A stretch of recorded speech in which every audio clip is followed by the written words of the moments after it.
Welcome to the Nebraskabilities podcast. I am Nate, along with my co-hosts Andy and Zach. Today we're going to be discussing the 37-43 loss to the Purdue Boilermakers, dropping Nebraska to 3-4 overall and 2-2 in the Big Ten.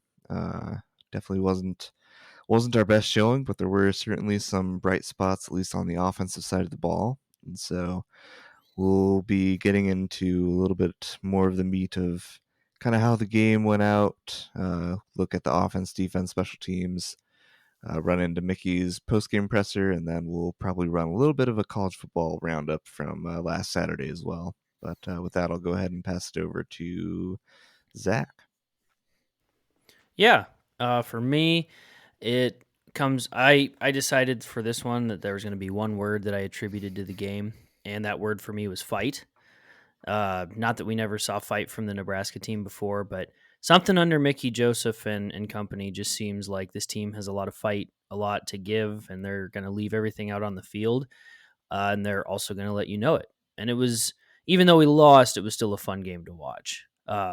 Well, for the most part, I guess there was quite a bit that had me wanting to pull my hair out, but overall, I still had a lot more faith and a lot more, I don't know, I guess fun. And it was just one of those games where even at halftime, I wasn't dejected to the point where I told myself that the game was over already, kind of like I had in the past.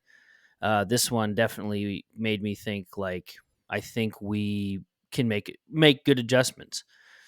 But that was also part of the difference with Nebraska football that we haven't seen lately is up until Mickey took over, we hadn't seen adjustments. So the way Purdue was playing going into halftime, if it was under our previous coaching staff, I don't know if it would have gotten much better.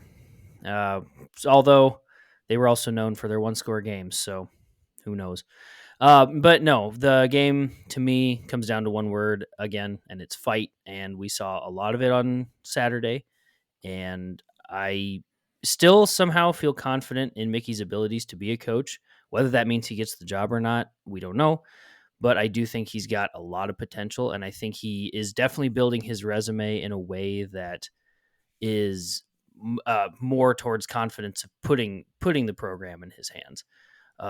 But obviously, we'll have to wait and see how that goes. But that's my overall quick thoughts. We can get more into the meat of it. Andy, what's your thoughts? Aiden O'Connell needs to graduate. That's my bottom line here. Amen to that. I think that we have been talked about Zach. I thought more about what you said about he's like that kid in high school that you never liked at all.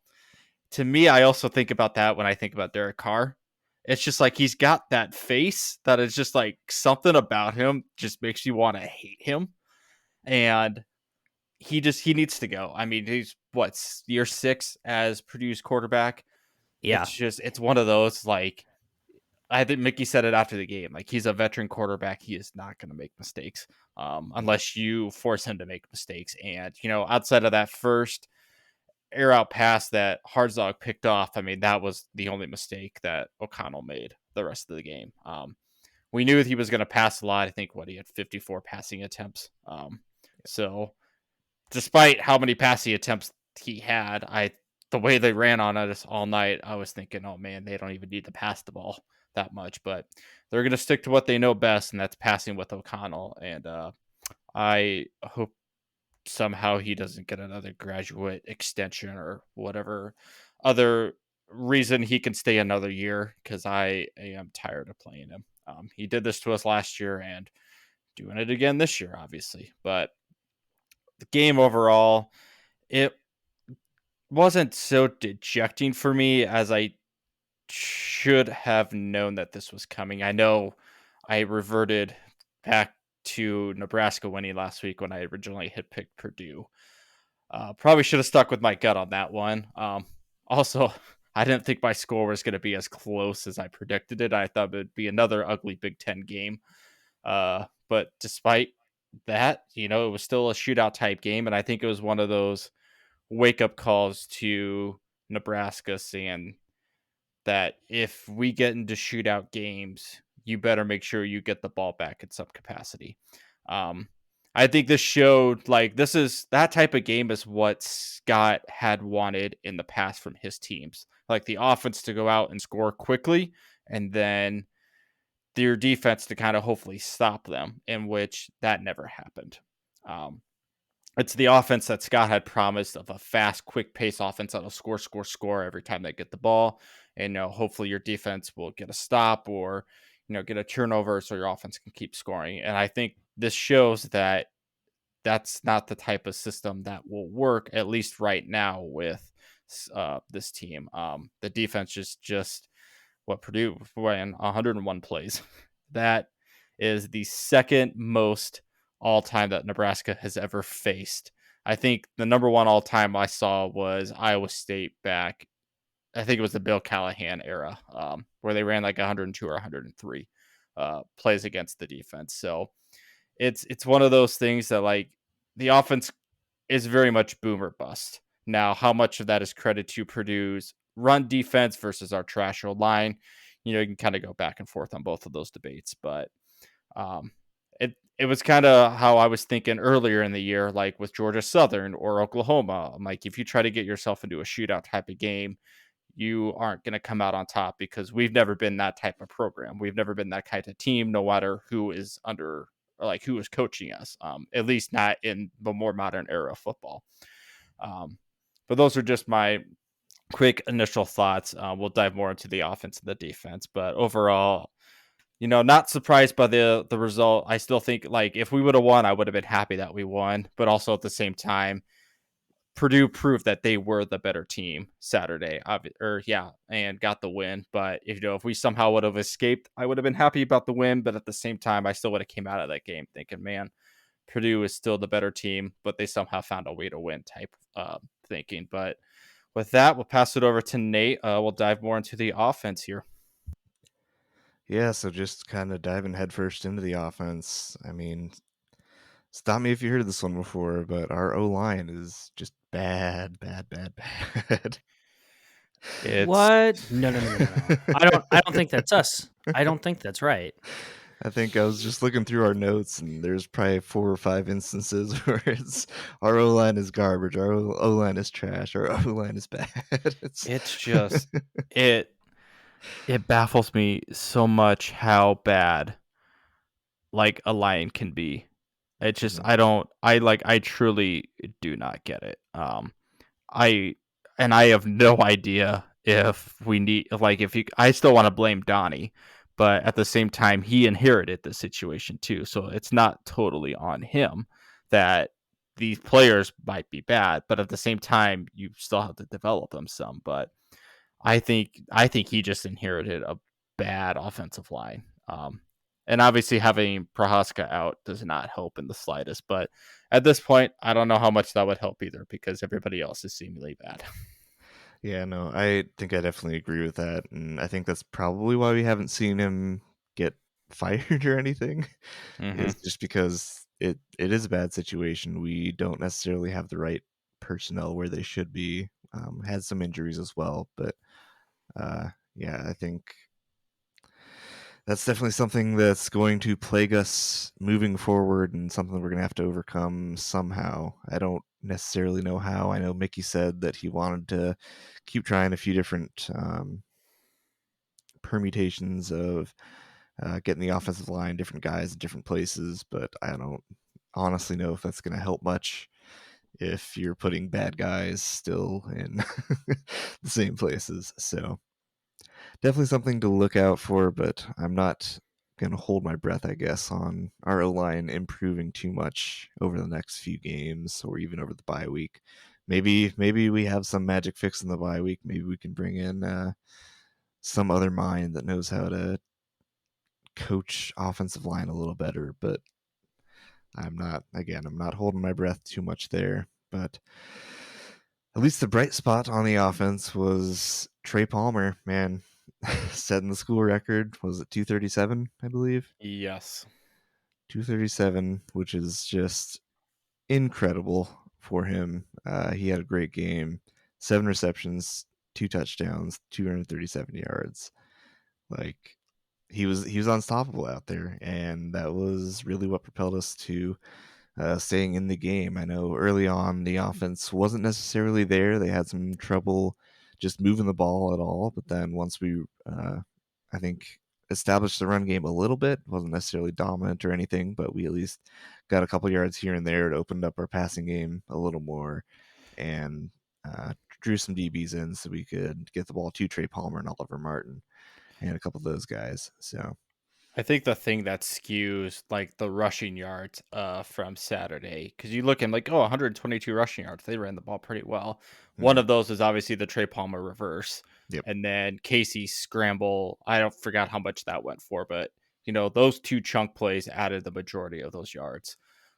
So if you take those out, I mean, I'm sure the rushing yards would be like, probably 60-ish or something like that.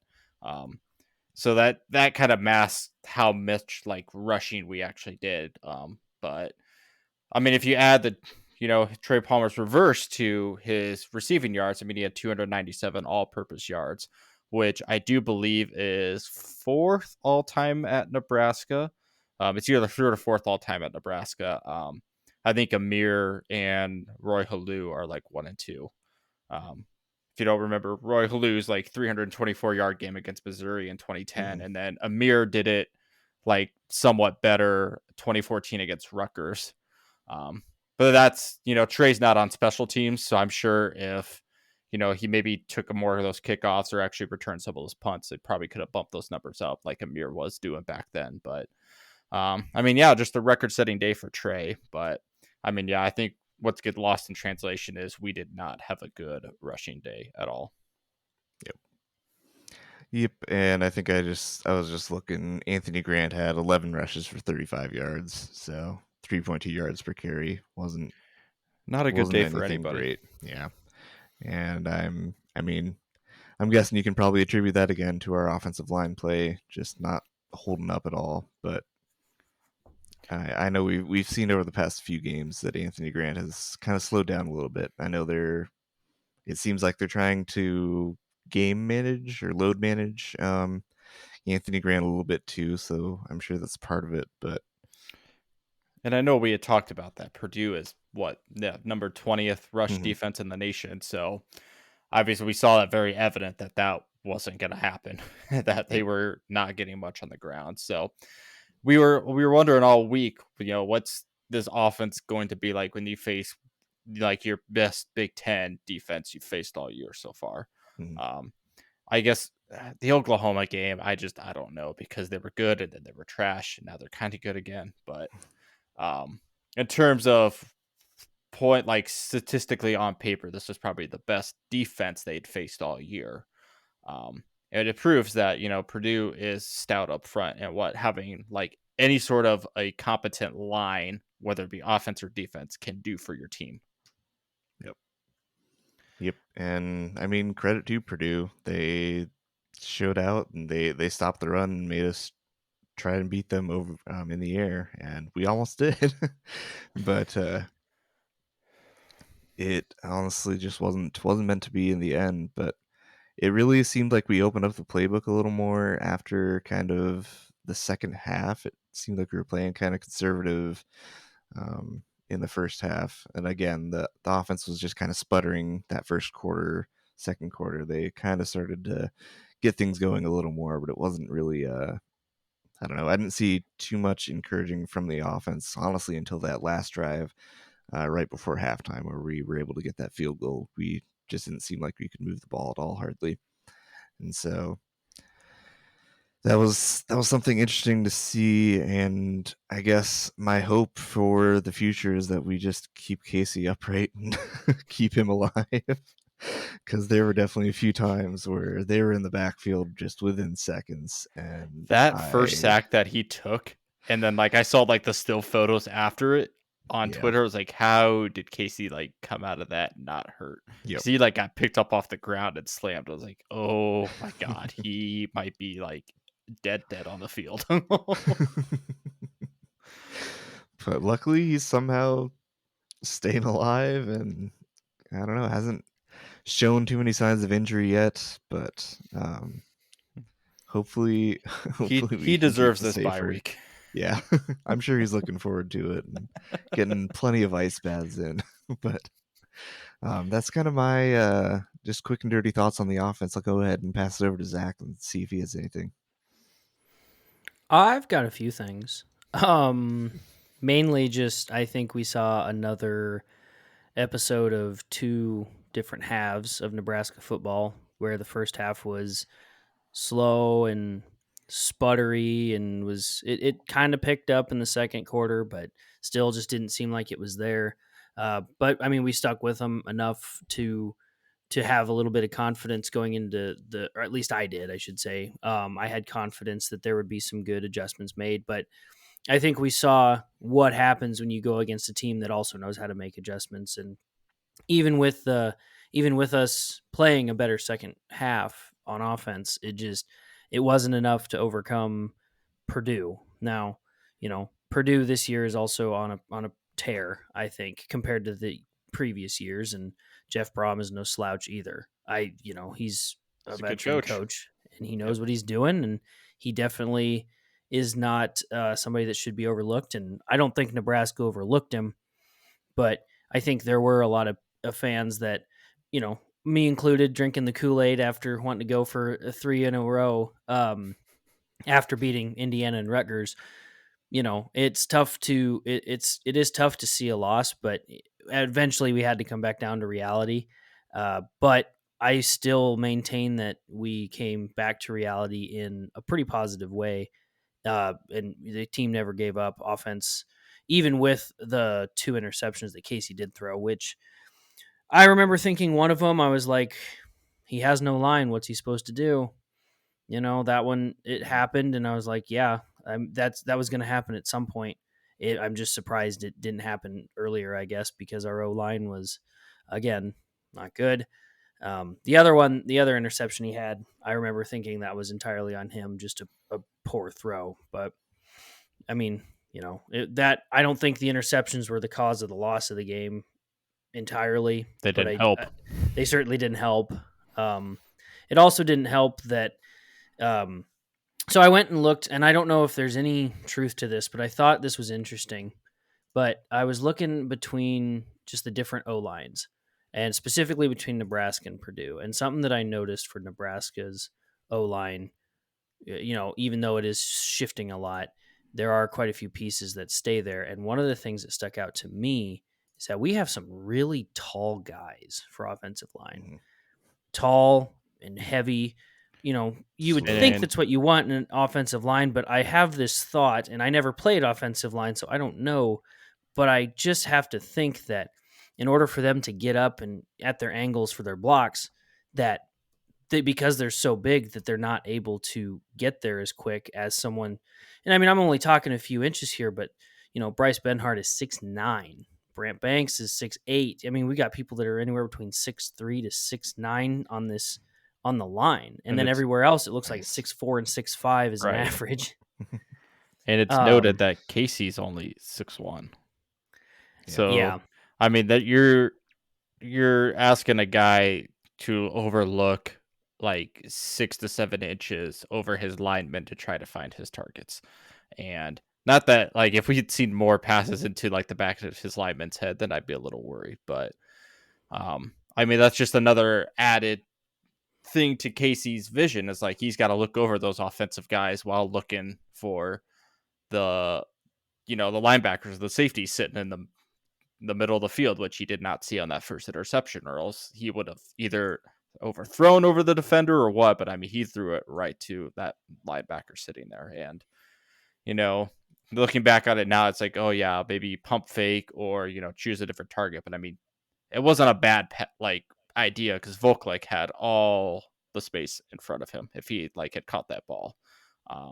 But I mean, that it was just, he straight up just didn't see the guy sitting there. And that's like, you look at the replay and like the guy did not move at all. So Casey just didn't straight up see him. But back to your point, Zach, I mean, that's something to account to, is he's trying to look over, these really tall linemen, and he's not very tall himself.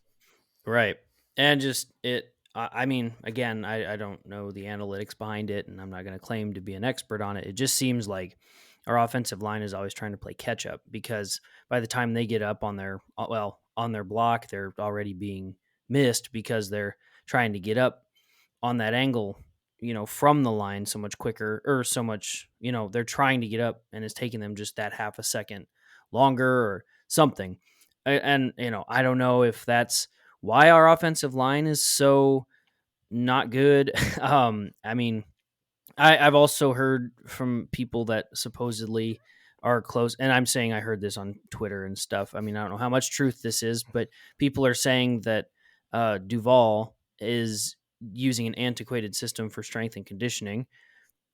I mean, I don't know what they do, so I can't necessarily say that's true or not. But if that's the case, we've got really tall, really heavy guys that are, the greatest lifters ever, but they might not be lifting in the way that's supposed to get them the speed to get up. So I think there's a lot of foundational cracks that are leading to a lot of these problems that we're having, that hopefully gets fixed with, whoever the new staff is going to be. But that's a whole different ball of wax. But another thing that I wasn't overly impressed with, even though our offense did, actually, I shouldn't say I'm not impressed, because we had 476 total yards. I mean, that was compared to their 608. So this was definitely a track meet game, in case anybody didn't watch it. But something that really has been a stickler, I think, for us this year so far, even, before Mickey took over, is our third down efficiency is just poor. I mean, this one wasn't as bad at 3 and 9, but again, I'm comparing that to Purdue's offense, and they had 9 of 18. They were 50% on third down, which goes back to what I had said last week too, where it was like, on third down, I started feeling a little bit more comfortable. Like, hey, we have a chance to stop here. Maybe not so much after this one, but I mean, 50% is still not anything to sneeze at. And then they had Purdue had 2 of 2 fourth down conversions too. So I mean, they were 100% on fourth down when they went for it. But I mean, again, that I think all of those stats and those types of things just kind of go to their coaching and the fact that Purdue has had a solid and stable coach for so many years. We're playing with house money, I feel like, at this point, just to see what we get. And I mean, it does suck because we also lost the turnover battle, which we'd kind of touched on before, which that and the time of possession difference, our 17 minutes to their 42. I remember seeing that stat afterwards just out of curiosity, and I was like, whoa. I mean, even with watching the game, I remember thinking like, man, it seems like they've had the ball a lot, but I didn't think it was 42 minutes worth. Or 101 plays. Or 101 plays. But I think that kind of speaks to the offense that, not necessarily that we're necessarily going for right now, but I think it's the offense that we have, that it's just the big plays are what's going to try to save us. And unfortunately, we just came up short. But honestly, I think overall, the offense outside of the line, I wasn't overly upset with. I mean, I wish we could have run more, but I knew we weren't going to be able to because their defensive line has been really solid. I don't know what else to really add there. I guess it just was kind of a blah offense for Nebraska compared to what we've seen recently. But again, I think it was just a come back down to reality situation for us, which maybe that's good. Maybe now with the bye week, they'll have some time to work on it and maybe find some solid offensive line play that we can, maybe finish out the year with better shots and whatnot. But we'll see. But with that, I will pass it over to Andy and get your thoughts. Did we mention how good Trey Palmer is already? Who? Yeah, I think that Trey Palmer guy is pretty good. We didn't, we just did now. So we're covered. I think he had a pretty solid game. And that's the part that baffled me the entire game. It's like you are like, you can do it once a game and then like the defense will pick up on it.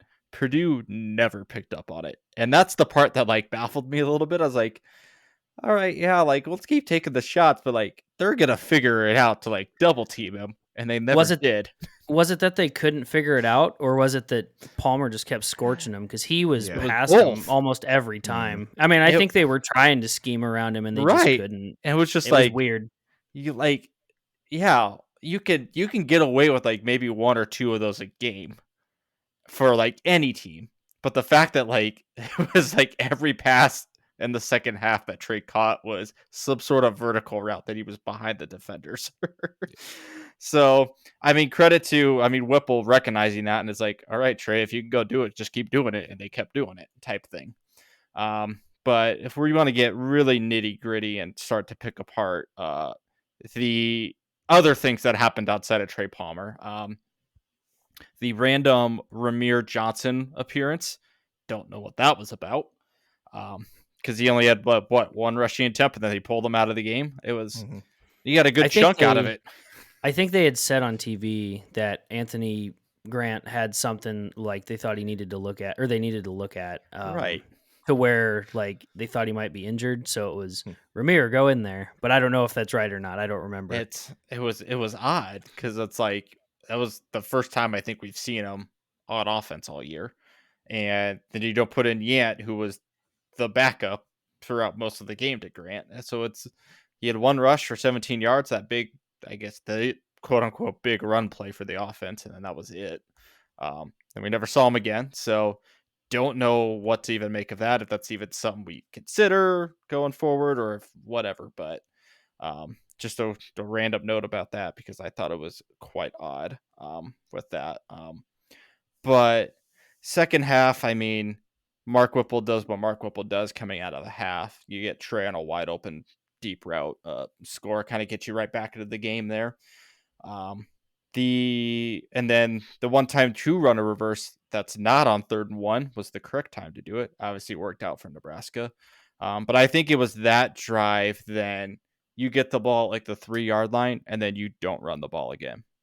They went shotgun 3 straight passes. And I was like, you're 3 yards out. And if you don't get it on the first run, then yeah, you're okay to pass it. But like to pass 3 straight times and not get anything out of it is baffling. Because Mickey had said at half that, this you can't settle for field goals. This is going to be like you need to score touchdowns to win this game. And they settled for a field goal that drive. I also think that's the play where Casey missed Alante Brown wide open. Wow. Like that is correct. Could not be more wide open.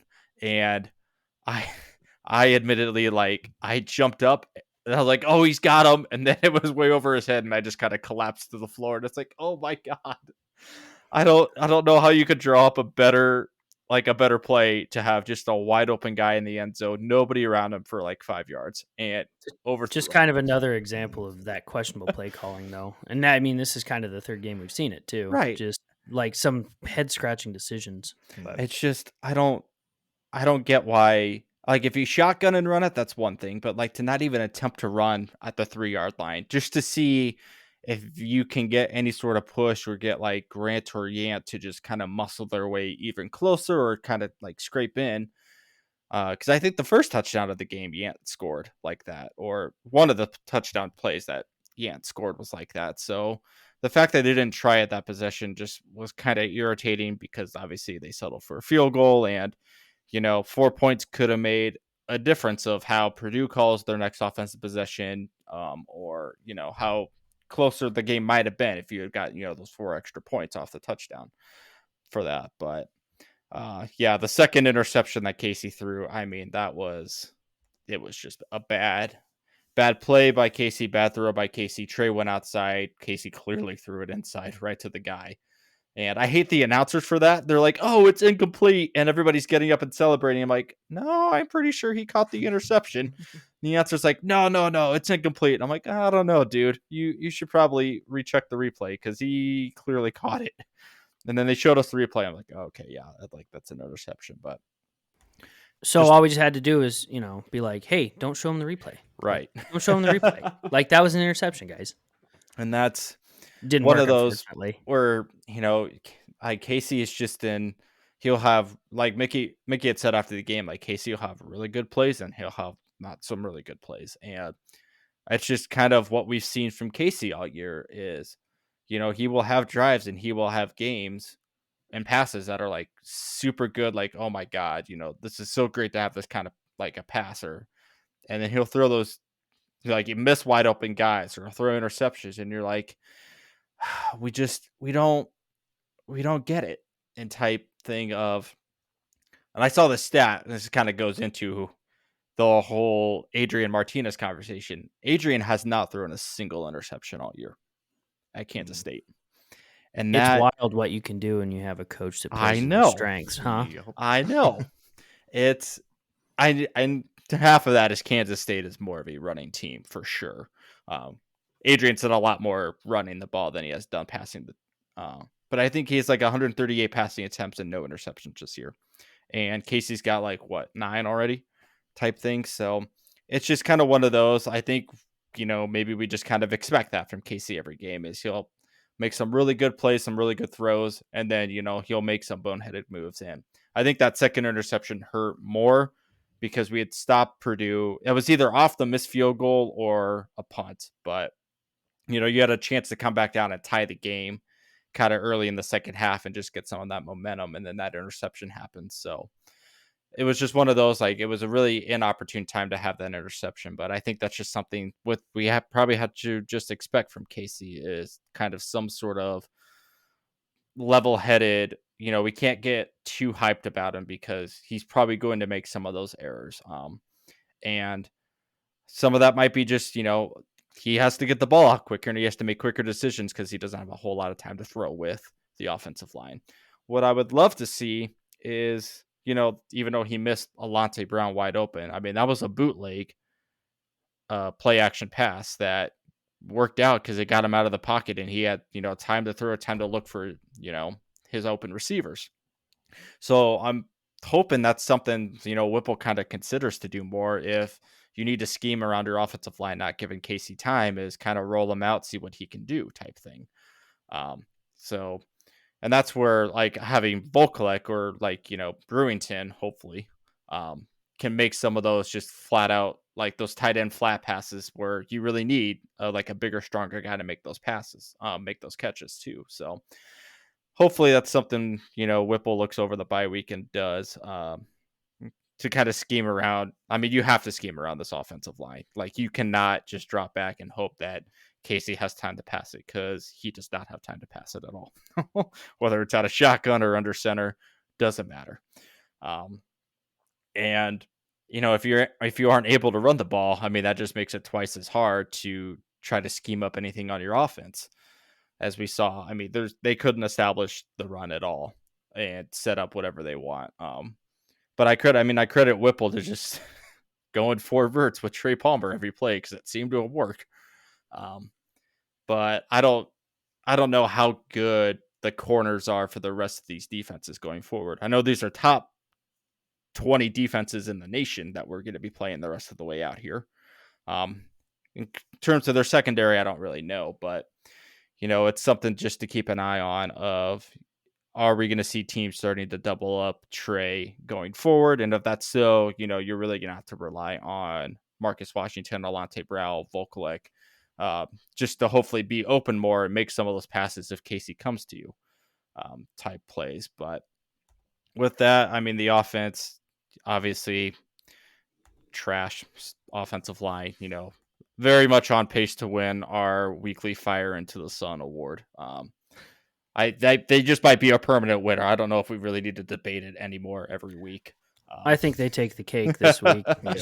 I think that's going to be generous to find somebody else at this point, because that was the easy one. The secondary didn't have a great game either, but I mean, you go up against Aiden O'Connell. I mean, that's just what he's going to do. And unless, you get some of those key turnovers off him, which are also rare, he's just going to pick you apart, in which he did, type plays.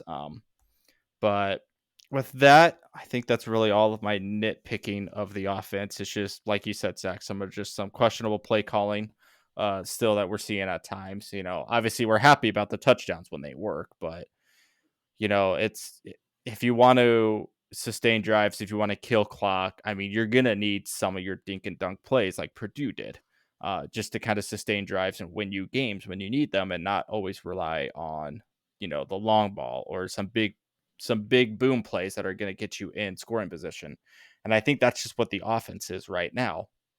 Is their identity is, you hope you get a long run or a long pass on a couple of those drives that'll just set you up to do more of what you want to do. But I don't know how sustainable that is going forward when you start to play. Illinois next game is obviously number one at the top of the Big Ten West, but really looking solid right now type team. So it'll be interesting to see just what they come up with during the bye week, how they're going to scheme around their trash offensive line, because at this point you really need to. I just don't know. I don't know what else they're going to be able to do offensive wise if you can't get any sort of rhythm on offense to sustain drives, if you can't run the ball. That just it hinders the offense so much if you aren't able to get Grant going or get Yant going, to make the defense kind of pin their ears back, because if they know that you're going to pass the ball against our trash offensive line, they're going to blitz 6-7 every single time and get home every single time type plays. And I think I made a note of that earlier. It's like, yeah, if you're going to do that, you need to run more screens, more slants. You just need to get the ball out of Casey's hands quicker. And those are the types of plays that are going to be able to do it for you. Whether that happens, I don't know. But if I was a defensive coordinator playing against our offense the next coming games, I would just almost blitz every single time, especially if we can't get the running game going. I mean, it's proven that we can't stop any sort of blitz. And I think Casey took one of those sacks on just like a free roaming blitz. Like, guy came untouched and took a shot. And those are the plays, like, I don't know if you blame the offensive line or if you blame like Casey for not being able to pick up on certain situations of what a defense is in. Like, oh, if they're in this, they might, be blitzing the outside linebacker. They might be blitzing the corner. So I got to make sure I have protection on that side type thing. But it's easy to blame the line, and rightfully so. But I would love to see them come out of this bye week, and they really need to scheme well against Illinois, because if you look at the rest of the schedule outside of Michigan, they're probably the scariest team in terms of who we play next. Wisconsin does not look good. Iowa definitely doesn't look good in terms of threats to score on you. But I mean, Minnesota is iffy. I mean, I know Tanner Morgan went out with a concussion against Illinois, so remains to be seen what they're going to do. But I mean, they still have a top running back in the nation. We're going to be playing two top running backs in the nation these next couple games, with Chase Brown and Mo. But I would love to see our offense do something that can sustain drives and can get you points that aren't off big Trey Palmer plays. If that happens and that's how we win games, that's fine. I don't really care. But it's not sustainable to run your offense like that, because defense will just scheme against that and force you to run either dink and dunk plays or run the ball. And obviously we have proven that we can't do a lot of that. But that's enough of my rant for the offense. I guess I really could go on longer, but with that, the defense there's a lot more to rant about the defense. So we'll go with Nate. Alrighty, yeah. So I truthfully don't have too much to talk about with the defense, and honestly, not a lot of it's good either. It was a pretty abysmal showing by the defense. I know I had put down in our notes that it was just not ideal that we were giving up 200 plus yards in the first half, and then seeing that we gave up 600 yards total means we gave up another 300 to 400 in the second half. So it didn't exactly get much better in the second half. So that is unfortunate to see, but it wasn't necessarily a shock to see, I guess, because we knew we were going to be going against a team that is more veteran laden and just going to be very well prepared to play against a defense like ours. And they really kind of took it to us. They didn't really hold anything back. I know, started off with a lot of running plays to really kick off the game. And I think they were just testing to see if our run defense would stand up to it, which it did not. And then that just really opened up the passing play for them as well, moving into the rest of the game, where Aiden O'Connell was able to just kind of pick apart our defense. A lot of dink and dunk type plays where it wasn't necessarily big plays that were beating us, but it was just these little 5 to 7 yard pass plays that we just couldn't stop and didn't really have an answer for. And so that was disheartening to see. And back to the running game, it just seemed like they were getting 5-10 yards deep before we even laid a hand on them, which was not something we had seen against Indiana or Rutgers necessarily. It definitely wasn't great against Indiana or Rutgers either, but we were at least attacking the ball and playing pretty well. So I think we missed Luke Reimer on defense. I think that was definitely a big step back for us, especially in the run game. I think he brought a lot of that firepower to our kind of middle of our defense, where the running game usually got stopped. And then losing Nick Henrich down the stretch as well. I think it was second quarter, if I remember right, where he went down. That or early in the Yeah, second yeah, half, but it was closer to one of those yeah. two. Somewhere in the middle of the game there, yeah, Henrich went down with a pretty extensive leg injury, it seems like, and unfortunately, he was out for the rest of the game, and all reports as of right now sound like he's going to be out for an extended period, unfortunately. So I would think if one of the beat writers reporting that they saw Nick walk back to the team bus after the game on crutches and a leg wrap yeah, is a pretty telltale sign that things don't look great for yeah. him, unfortunately. Yep. So I mean, we wish him all the best, but we're going to miss him at least for the next couple games, if not the rest of the season. We'll see how things unfold, but hopefully with a bye week we can get Luke Reimer back. I know he was at least. I think he at least was in pregame warmups. Maybe don't quote me on that, but With Purdue, yeah, he was was in he in street street clothes clothes. for? Okay, Hmm. Yeah. I knew he was for the game. I wasn't sure if he actually warmed up, but yeah, hopefully bye week we can get everyone a little healthier and at least bolster our defense a little bit. I know going into Illinois it's going to be tough sledding again. They've got a running back who is apparently, some people are telling me he's in the Heisman conversation a little bit as well. So that's not ideal for us going forward. We already have a pretty porous run defense, and if we're missing Luke Reimer going up against an even better running back than a freshman from Purdue, it could be some tough sledding going forward. But it just seemed like the defense, even when they stepped up, it was only to force a field goal instead of a 3-and-out or anything. So they weren't necessarily holding Purdue back by any means, and Purdue was just kind of scoring at will, doing whatever they wanted, and wasn't really met with too much resistance. And so I think Bill Bush did a decent job with adjustments again. I think it's kind of like we're talking about with Dominic Raiola, where it's you're just kind of given the hand you're dealt, and you got to make the best of it. And I think Bill Bush is really trying his best. They look like they're at least trying, if that makes any sense. And so they're at least fighting out there and not necessarily giving up. They just may not be the best defense out there. And so that is unfortunate, but just kind of the reality we're faced with right now.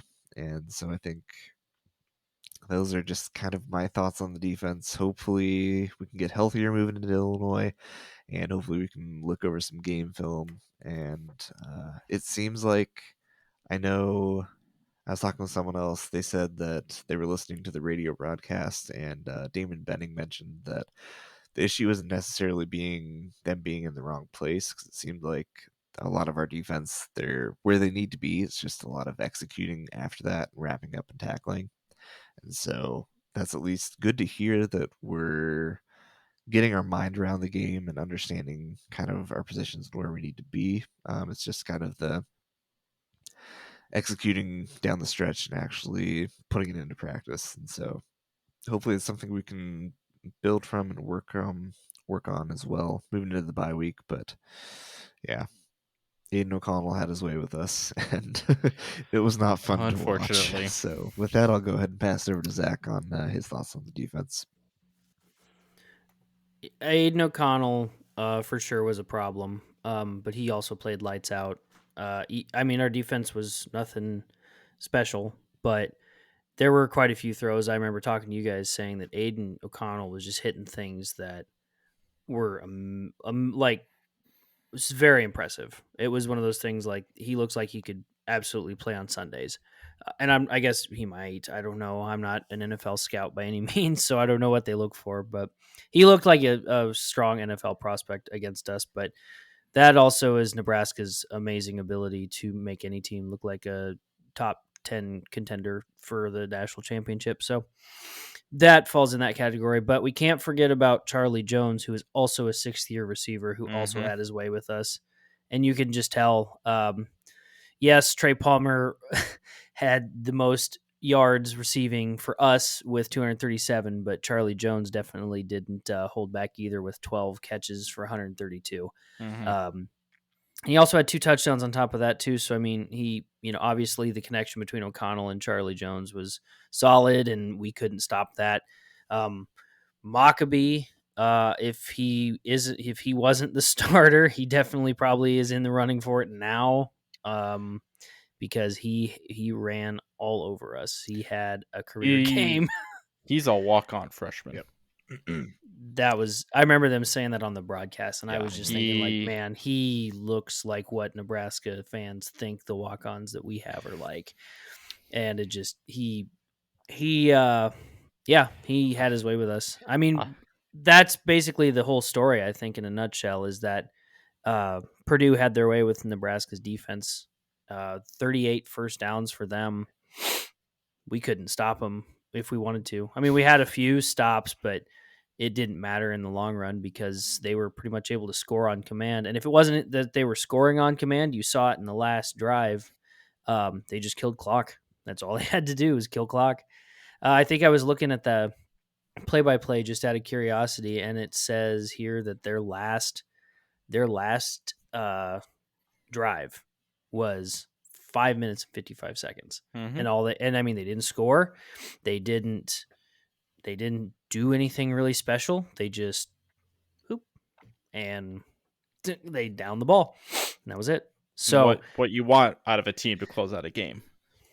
Yes. And Purdue played that game absolutely perfectly at the end there for, what they wanted. Props to them. And again, I don't think Nebraska overlooked Purdue by any means.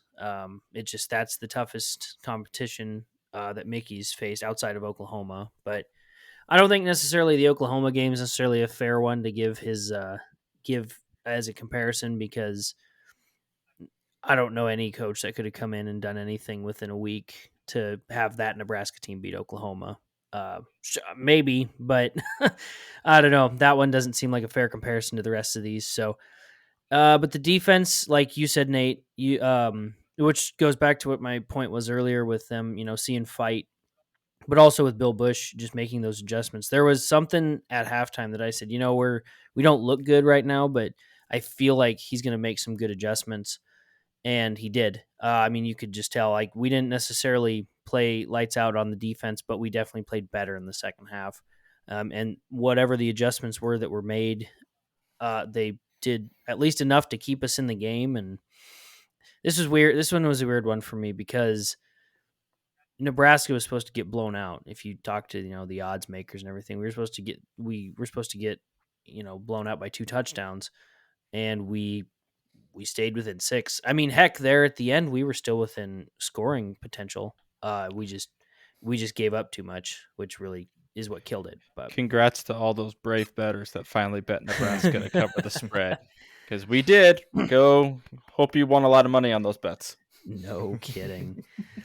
But yeah, and you can just tell. I think I don't necessarily think that Bill Busch is the issue in this case. He's working with the hand he's dealt, and I don't think people are really blaming him either. I should probably preface it that way.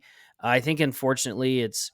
I saw a bunch of people on like Twitter and stuff asking like, why don't we run zone?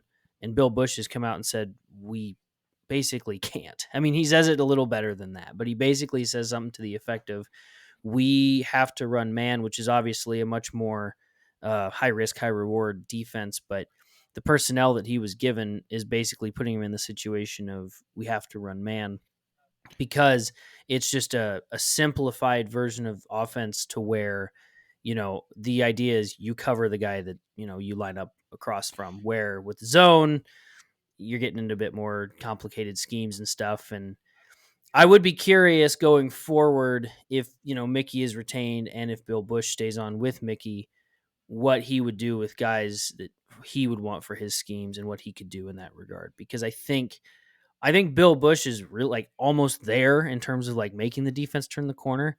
And I hate to be the guy that says I don't think we just have the talent. I don't think we have the right talent at the spot.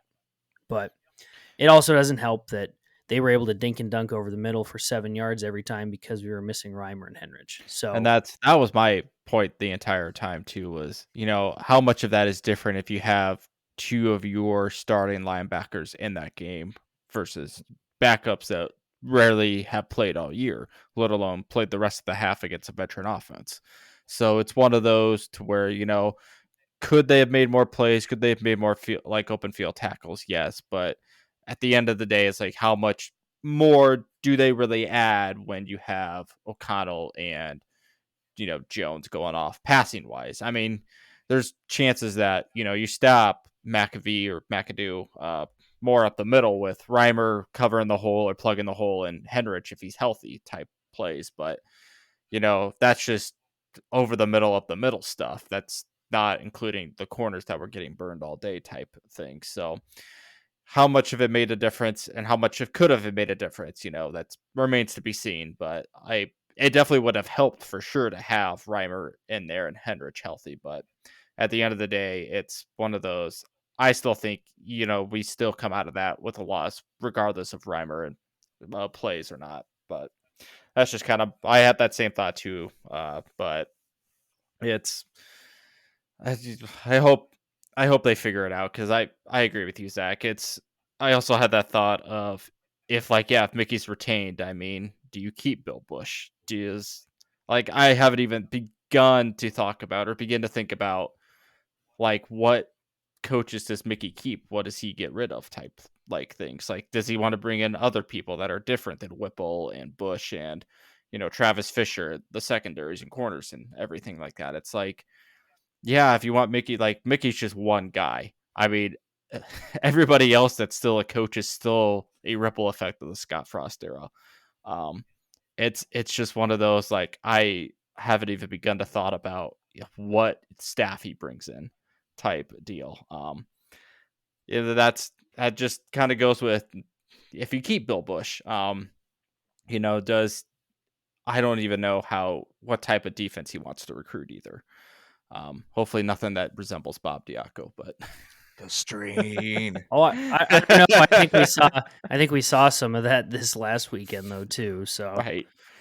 But I still mean, think Bill Bush is better than Bob Diaco. oh yeah, just gonna throw that out there. By far. No, obviously that's not hard to compare the two, but it's one of those where I don't know how much of a difference Reimer and Henrich make for that defense against Purdue, because even with Henrich in there, the first half, it clearly didn't make a difference at all. I mean, they still ran whatever they wanted to run on our defense. So it's just one of those puzzling things of, if Mickey's kept, I mean, he has to make changes. It's like, what are those changes? I mean, are you going to keep the two guys that Scott brought in, and one that you specifically promoted to defensive coordinator after you fired Shenander type playing deal? So I'll be curious to see if Mickey gets that job, what he wants to do, because he has to do something. I mean, and we said it before, during our Scott Frost podcast when he got fired. I mean, we're going to be feeling these effects with players, with coaches, the culture for at least a couple years down the line. I mean, this is not going to be hire a new coach, everything gets fixed. I mean, it's going to take a couple of years for this whole thing to shake out and play out and kind of get rid of that mentality that he had left on this program. Yeah, I'd agree. And, to your point, obviously hindsight being what it is, we can sit here and speculate. Could we have won? Couldn't we have won? I think, with the adjustments that Bill Bush did make, even with Heinrich being out most of the second half, if it wasn't the entire second half, I don't quite remember when he went down. To me, I think with Reimer it would have made a difference because I still maintain that he is kind of the catalyst that runs our defense right now. And you could just kind of tell our defense was a little maybe not off. I don't know, but how better to put it. But they just seemed a little off compared to what we saw with Rutgers and Indiana. At least, I mean, they still played hard and they still fought, but they just didn't seem to have the same fire. And I still think it's because Reimer wasn't there for a lot for that game. Mm-hmm. Would he have been the difference maker? Tough to say, but I think he would have had a hand in it and probably would have at least kept O'Connell a little more honest and not just give him the down the middle pass plays all the time, and probably would have plugged up the holes a bit more for to stop Maccabee, but who knows? Yeah, defense was just not. The other thing that I know that we commented on in our text chat, as well as our notes that we have pulled up here, is we just went back to being unable to tackle for a while there. I know in our friend group we love to play the take a drink every time there's a missed tackle, and I applaud those that actually did that during Saturday's game because there were a lot of missed tackles. Notably, Quentin Newsome going for the shoulder tackle and completely whiffing.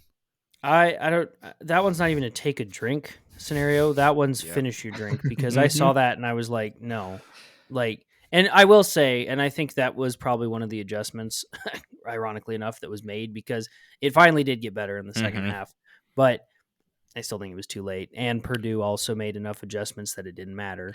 And that could go back to that point of like, I don't remember how long Newsome's been in the program, but like that very well could be, if the rumors are true that they never practiced tackling when Scott was here in practice. I mean, that could be just to that effect of like that's what he was taught all these years in college, and it's one of those to where it's mind blowing that that was allowed to happen and go on. But it's I've never understood the shoulder first, no arm tackle type approach, but what happened? He got burned on it, and there's nothing more you can do about it. They tried to play hit stick football from back in old Madden days and stuff.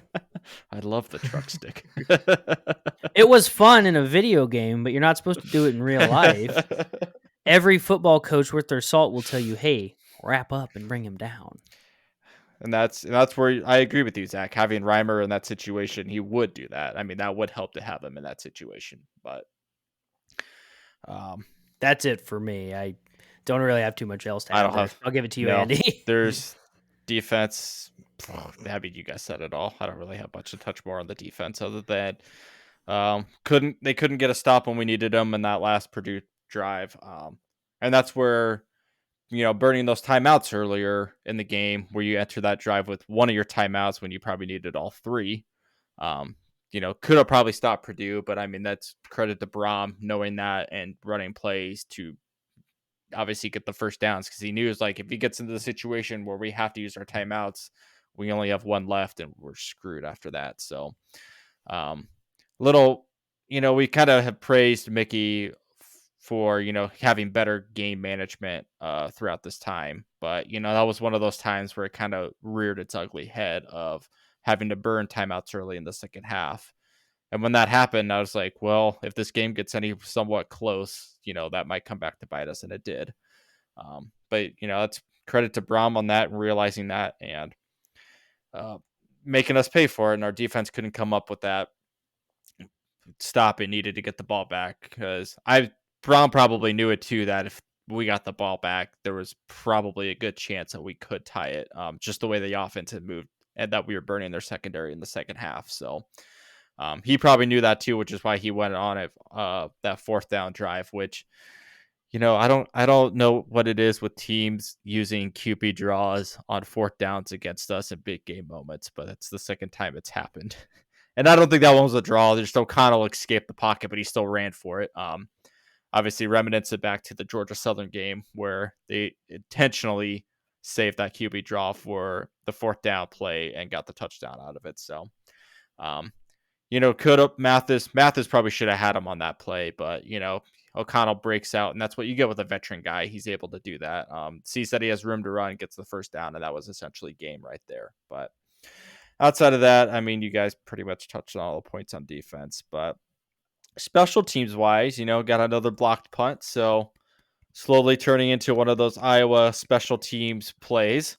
I hope. I mean, if that's the bar we're comparing to, it's a pretty good bar because Iowa has a pretty good special teams for that. But I kind of laughed that when I saw when we attempted the first field goal, we made it. That was the first field goal attempt since Scott got fired. So that was about 3.5 games that we waited to kick a field goal outside of a PAT, and we did it. We did it multiple times. So that was kind of encouraging to get Timmy Bleekrode back out there and kicking some not PAT field goals and making them this time. So good with that. But outside of that, I would be curious to see, because it's the second straight game we've seen on kickoffs that teams kick it short on our kickoffs, knowing that we won't return the ball, so they're going to make us return the ball. So I would love to see sort of adjustment out of that. If teams know that we're like going to fair catch it every single time it's kicked, not out of the end zone, what kind of more skill positions are you going to put in there if, a team is going to kick one side because our tight ends are over there, or what are you going to do with that? I mean, obviously, if you kick it short, you can still fair catch it, but, it's a second straight game we've seen teams kick short to make us purposely return the ball. So I would love to see us kind of scheme around that, because I think all those teams still have that mentality, even though Scott's not here, of they're forcing us to make those returns or do plays knowing that we will probably screw it up somehow. And I think that's one of those things that like we have to get over. Like you have to get over that mentality of we aren't going to make those mistakes if we have to get called upon. So hopefully we see that kind of special fix with the special teams. But I mean, outside of that, I don't think there's really much else with special teams that kind of was glaringly bad or obvious. Just the block punt helped kind of keep momentum going early. But with that, I think overall, just obviously a loss is a loss at the end of the day, no matter how you look at it. Definitely didn't expect to win that by any means, as much as the Kool-Aid as I love to drink. But we knew Purdue was the better team going into that. They proved it going into that game. And unfortunately, that's just kind of the reality as you look at it. Is if you could kind of future thinking, I mean, you got 5 games left after the bye week. You need 3 wins. And if the Big Ten wasn't as bad as it is now, you would kind of look at the rest of the schedule and think maybe one more win. The fact that Wisconsin is not great, Iowa's not great, Minnesota doesn't look as good anymore. There's a chance you can maybe sneak out a couple more of those wins. Michigan's a bunch of scrubs. Just looking at the schedule. I'm gonna hope someone clips that and holds on to that. That was a Hot bold take of the claim, century. Nate. So if someone comes back at you with that, just be prepared. All we can say. Good luck. I'm glad that Illinois is at home. I mean, that's just a slightly better advantage to maybe pulling out the upset. But I mean, they're going to be ranked coming into Lincoln. So that'll be a fun, well, hopefully fun game. I shouldn't say fun game right yet. I mean, I'm still kind of scared of them. They look really good this year. But just Trey Palmer is that dude. I don't think there's any other way to say it. He's just really good. That's where we just kind of got to leave it. He's not. I think when I made my season prediction at the beginning of the season, I was kind of under the impression like we wouldn't have 1,000-yard receiver, and I thought that maybe Palmer would get to like 800-900 yards, and he's at like 790 something already with 5 games left. So there's a very high chance he eclipsed the 1,000-yard record and probably breaks the single season record for Nebraska in receiving yards, which I think Stanley Morgan has right now. I'll have to double check and verify that, but that sounds pretty accurate of that. But I'm glad I'm wrong on that take. It just hasn't resulted in, a lot of positive wins for us at this time. But what I kind of wanted to talk to you guys about is if we keep ranting about the offensive line, which we will, is you're gonna, unless we like clean house all the offensive line and get new offensive line in here, we're probably gonna see these guys for like another year or two. And that is quite disturbing because obviously they're trash right now. But generally, with time, you're supposed to get better. But the program is just such an flux to where like you don't know who your next head coach is. You don't know who your next offensive line coach is. Is Donnie going to stay after this year? Is he going to get fired? He might get fired in season. I don't know yet. But I just wanted to kind of toss it around to you guys to just kind of what has to change. Is it coaching? Is it getting better guys?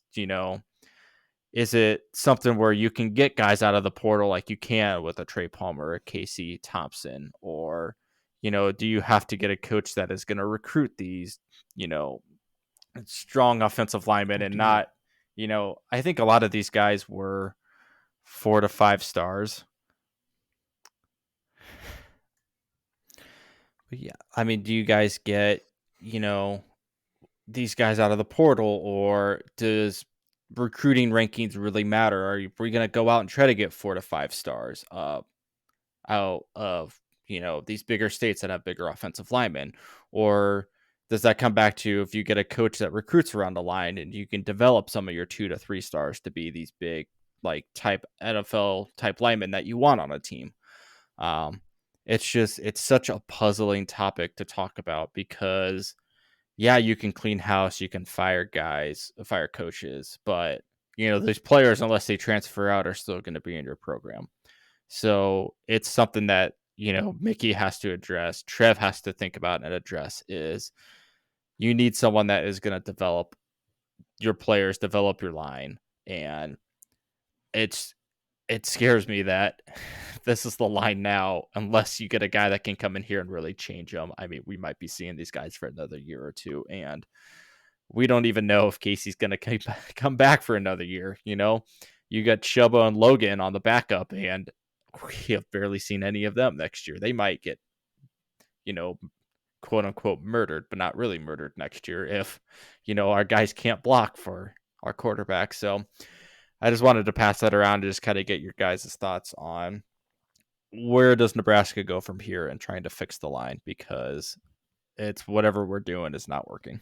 Yeah, I think it's definitely going to be a bit of a rebuild, unfortunately, where we're going to have to just kind of start from the ground up. We'll have to live with what we have right now for at least the next couple of years and hope we can just get some guys in the program that can buy in, that we can really bulk up and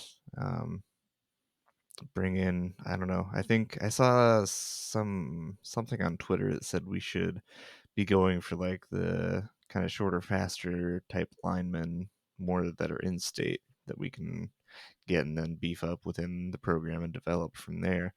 And so I think that is certainly a direction that I would not mind entertaining, at least. Um, it's if I think it goes back to Zach's point where we're seeing these tall, big linemen that are having struggles getting off their blocks or getting to their blocks, and so I think maybe finding some guys that are a little smaller, a little more stout, that can get to their blocks quicker might be a direction we need to go.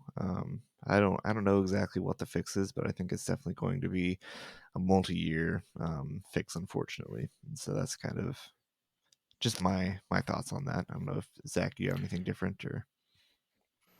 Not really different, but I'm kind of in this odd middle ground with the transfer portal because a lot of people that have talked to me in the past, including you guys, I've always said I like the idea of the transfer portal, but I think sometimes it becomes too much of a crutch. However, they did, I think, here in the last year, come out with some restrictions to it. So now there's only a set couple periods of time, like through that are set on the calendar now that you can designate yourself for the transfer portal. And the only other time that's not on the calendar is when your coach leaves, which this kind of goes both ways because I remember thinking when Scott got fired, like how many people are we going to see leave the portal? And as of right now, correct me if I'm wrong, we've seen one. And nope, everybody else seems to buy in. So I think one, that's going to help sell people to come here. Now, I'm pretty sure when Paul Christ from Wisconsin got fired, he actually had, or not him specifically, but there was an lineman that was a 5-star recruit to Wisconsin, offensive lineman to boot, and he had entered the transfer portal. So I think it's out there, and I think if Mickey's the guy that gets it, or whoever is the next coach, I think whoever has it next is going to hit that transfer portal hard because, I mean, why not? I think that's how we're going to have our rebuild success initially. How much success that translates to, I don't know, because we thought that Mel Tucker had the answer at Michigan State, and while I mean they're not doing terrible, they aren't doing as good as they did last year, which, one use case is not exactly answer for all transfer portal success stories by any means, but I think Mickey also has enough clout to his name, and he's also, again, building himself a good resume that if he's the guy that gets it, I think his name alone would attract a lot of people that might be at some place like Alabama or Tennessee or Florida, and they're not playing, that they might want to come play. They know they can get guaranteed playing time here, and they might enter the portal. They might just not enter until the off season because I don't think they can. Which I think I see both sides to it, but I think the portal is going to have a lot more than we think. The only reason that we just don't ever really hear about them is because the only ones that you really hear about the transfer portal are like the big names that go to be a receiver or they go to be a running back. I'm not saying offensive linemen don't make a splash, but I don't think you hear about them as often just because people are like, oh, we don't care about linemen. But if you watch football, you should know linemen are very important. So, no, I think, yeah, I'm just going to keep saying, with Mickey, I'm just pretending like he's going to be the guy, just since he is the guy right now that's running it. If he is the one that retains the job, I think he's got the right mindset and the right attitude that he will be able to pull in some pretty good either portal pulls or recruits. And I think it could be really interesting. Again, do I think it's going to translate to super success right away? No, but I do think that we'll see better success within a couple years rather than having to go through the cycle of waiting 3 to 4 years totally to see what happens when the new coach brings in his guys. We're still going to see those effects regardless because that's just how football works the way it is. But I still think Mickey will have enough pull, as will, if Bill Bush gets retained. And I guess I don't know what Whipple plans to do. He's getting up there in age. He might want to retire. I think if those three stick around, then we could see some pretty immediate success using the transfer portal and then recruiting as well. But I think the other thing is that, whoever comes in to be the next head coach is going to have to do something with the strength and conditioning program because we have big guys, we have athletic guys, but obviously something between them being athletic and them getting the job done, offensive line wise at least, is getting lost in translation. And that's the only place that it can be happening. I mean, of course, there might be just some people that are using the stars that 24/7 and Rivals and whatnot puts out on their name and being like, well, I'm a 5-star, I don't have to try. Well, that's a whole different conversation. But there are obviously is something that's being lost between their talent and what's going on. So that to me is, I think, the thing that needs to change regardless. You could have anybody in there. You could get your big beefy Nebraska boys that everybody is clamoring for since the 90s because that's how we won championships back in the day. Fine. But as long as we're willing to, train them to be college linemen and beyond, we're not going to see that success.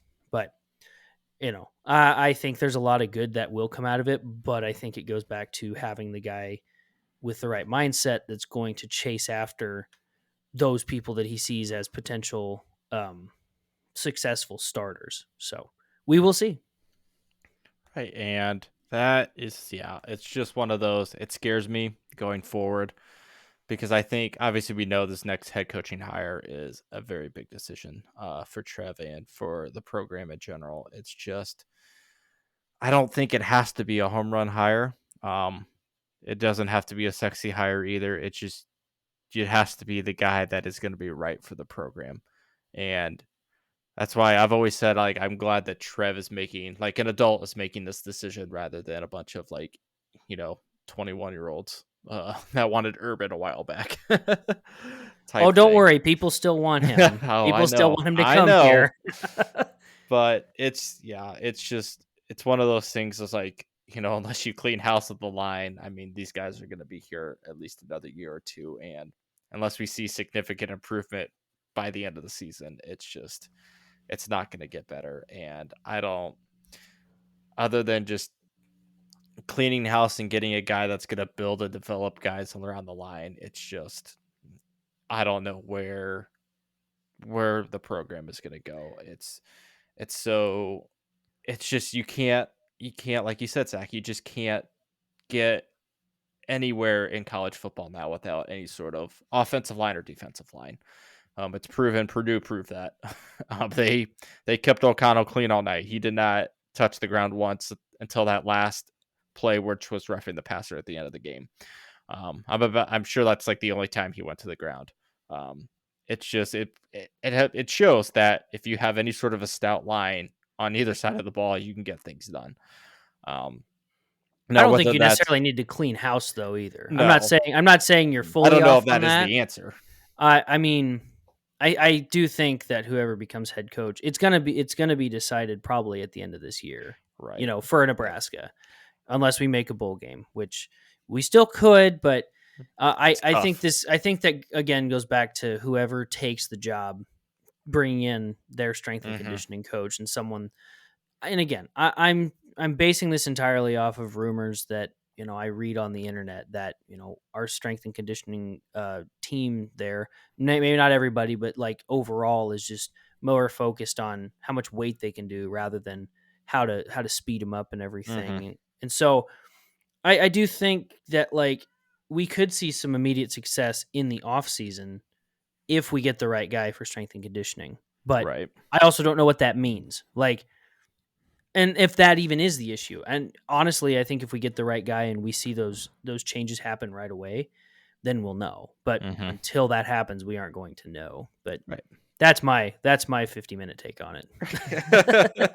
And well, we could discuss more next week too, for the second bye week preview Illinois episode. But with that, I mean, how about those volunteers? We want to go see some Rocky Top around the city. My father-in-law, who also listens to this listens to our podcast, so shout out him, is originally from Tennessee. So I know immediately after I saw they won, I had to text him and be like, "So how about the Vols, huh?" I was, and of course, like the goalposts. Yeah, get drug out of the place. Get that out of here. Athletic department asking money to raise, like starting a GoFundMe to go get new goalposts from wherever they buy them because they don't have the money to afford them. Like, get out of here. You're telling me the Tennessee athletic department does not have enough money to buy new goalposts? Give me a break. If that's all it takes to get goalposts, though, starting a GoFundMe, I could get some in my backyard. So maybe I'll start doing that. Oh, but I mean, that was a fun game to watch. I mean, that was back and forth. I thought Tennessee, they had that muff snap and the Alabama returned. I was like, oh, this is where Alabama pulls away. But thankfully, Tennessee had the competence to actually run an offense and score some points and win the game. But I mean, that was a fun game to watch. other notables, I mean, the first half of Michigan and Penn State looked pretty good, and then Michigan decided like, oh yeah, we're better, and ran away with that game. Yep. Minnesota, Illinois looked, still good. We'll talk about them next week, but they kind of handled Minnesota pretty well. The Michigan State Wisconsin overtime game right before our game started was intriguing. I was like, oh man, Wisconsin, Jim Leonard might be, the guy to pull him out of the woodworks, and then, still lost. But I mean, Braylon Allen still scares me because he had 123 yards, 2 touchdowns that game. So that's gonna be such a fun matchup too. We're just gonna have another Melvin Gordon, Jonathan Taylor moment type play. But I think outside of that, I think another bit of piece of news that came out today, which we will certainly keep an eye on, is the Lancaster County judge had ruled that the University of Nebraska has to disclose the metric mutually agreed upon in Scott's contract. So that is going to be something to keep an eye on. I know we got that. The USA Today put out that lawsuit a while ago when that was announced, saying like, hey, we have to know these metrics. I mean, this is a public contract. I mean, it's a public university, so you kind of have to disclose them because I'm sure they were written down somewhere. So they finally ruled on that today that, at some point we hopefully will be hearing about that. Now, I'm sure the university is probably going to appeal it, but and then later, Trev Alberts on his radio show was asked about it, and he kind of indicated that, he didn't explicitly say that this was the metrics that were agreed upon, but he said that the standard is, incremental progress in getting to a bowl game, not backing into a bowl game, but at least 6 wins, quote unquote, from athletic director Trev Alberts. So that sounds more of like him saying that the standard at Nebraska is like at a minimum should be that, and Scott didn't meet that. Now, whether that was the exact phrasing, we probably won't know that unless that gets disclosed in the actual formal writing of his contract. But, it's some new light that we have on a situation where we all probably thought it was some sort of 6-win number at least for Scott to keep his job. So for Trev to come out and say that was the standard for Nebraska just kind of shows where his mind is of where he wants the program to be. It's like, yeah, there has to be progress, at least 6 wins, a bowl game consistently is what Nebraska should be striving for. But like I said, that's, hopefully we get to see what the actual disclosed contract writing words were. But from how I read that just sounds like what Trev says is the standard for Nebraska, not necessarily what was in Scott's contract, but just a little bit of piece of news that came out today that probably will be not sure how much we need to focus on it because Scott's gone now, but I'm still kind of intrigued by it because I think that is something that, if he says that with the future hire of a head coach, like, if that's the route he's going to keep taking, then that's something we need just to keep an eye on if we want to be fully transparent as an athletic department as well. But it's kind of what I have to say about that. I don't know if you guys have any other quick final points to wrap the show up here. Not any big ones. I think for the contract thing, for me, it's more of a concern going forward. Like, I know those details are usually made public, but now that we have metrics that are going to be attached to it, does that become something that is going to be so fine and detailed that if, like, okay, next year, like, oh, we want to see 6 wins at what I'm not saying that's what it should be next year, but just, next year, we want to see 6 wins in a bowl game for whoever comes in here.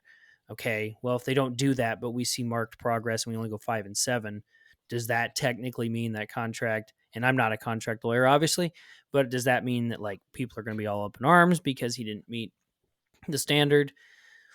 I mean, I don't necessarily think it sets a bad precedent. I just am concerned that now are people going to be way too focused on what these metrics are rather than, and that's even if it goes forward, because we shouldn't have in my opinion, in year 5 under a head coach, you should not be having the conversation of can you get to 6 wins. and that's not a slight to anybody that we've lost, but no one thought that no one thought that we would not start the season 3-0. We had all the momentum from the offseason, which we know how much of a dangerous Kool-Aid drink that is. But we have had, we had all the momentum carrying us. We had all the talent. We had things working out for us, new coaches, new structure, everything.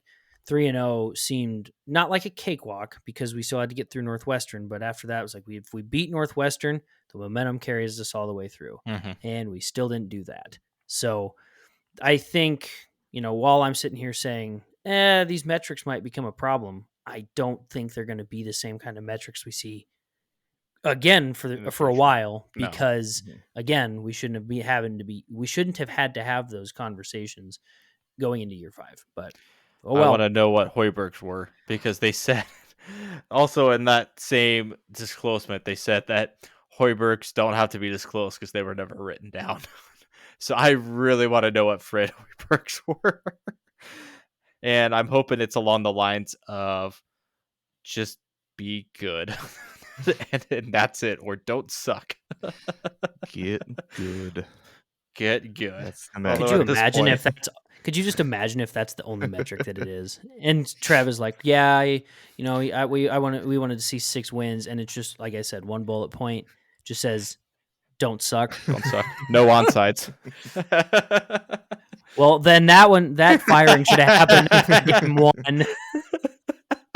I'll show you, Trev. Here's an onside. Golly, he wanted out at that point.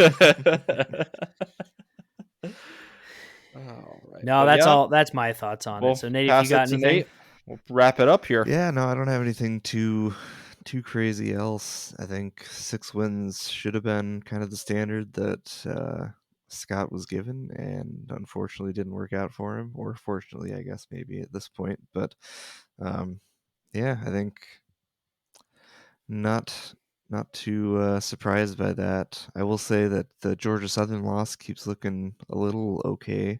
They beat number 25 James Madison, so it still isn't the worst blemish on our record, I guess. So we'll take that for whatever that's worth. Well, the Northwestern loss is still pretty bad. Yeah, that's definitely the worst. But yeah, other than that, USC went down to Utah in a pretty close game. That was exciting to see. And then Oklahoma State losing to TCU was pretty surprising to me, at least, as well. So no more Lance Leipold. He lost. He's off the list. Get him off the list. Lose one game, you're gone. Well, we might as well take a Rand off that list then too. And Mike Gundy. No more Nick Saban. I mean, no more Nick Saban. Mike Gundy was on our list too. I didn't know that. A very long shot. Yeah, it was a pretty eventful week in college football. Hopefully, should be a little more stress-free this weekend with Nebraska having a bye week. So I think we could still lose it. Yeah, there are ways. All I want to pass on as a final thought personally, and I don't know how many people from Tennessee may listen to this, but if you guys could do your team a favor and get those goalposts back, that'd be great. That'd be really nice. Do you guys want to play football or not? Yeah, I don't know if they have just like a warehouse of goalposts anywhere or how that process works exactly, but oh, they play UT Martin next weekend? Oh my God, they don't need goalposts. Just go for 2 every time. That'd be funny. What is this, the XFL? No doubt. They have a non-conference game next week. What do you mean you need goalposts? Just go for 2. You never know. Could be one of those UT Martin's 4-2, so. You remember when Oregon did that to us against us a few years ago, and they didn't do any of it and came back to bite them in the butt because they lost by 3. When all 3 of those points were easily field goals that they could have attempted but never did. We'll take it. But yeah, no, it's should be a pretty uneventful week for Nebraska football at least, and I think there's a couple of decent games. I know Syracuse, Clemson's probably the headliner. Clemson. Yep, both undefeated. So that'll be, looks like an 11 a.m. game, because why have the good games in prime time? But You don't want to watch Northwestern and Maryland? When you put it that way, no, actually. I didn't, and now that you said that, I still don't. Stuff that I could convince you to watch. But yeah, I just want to go ahead and thank everyone for listening this week. I know we appreciate all the support that we have, and if you want to check us out on our socials on Facebook and Twitter, Nebraskabilities Podcast, we'd appreciate that as well. And I guess we'll just finish it off with, if it's a possibility, it's a Nebraskability.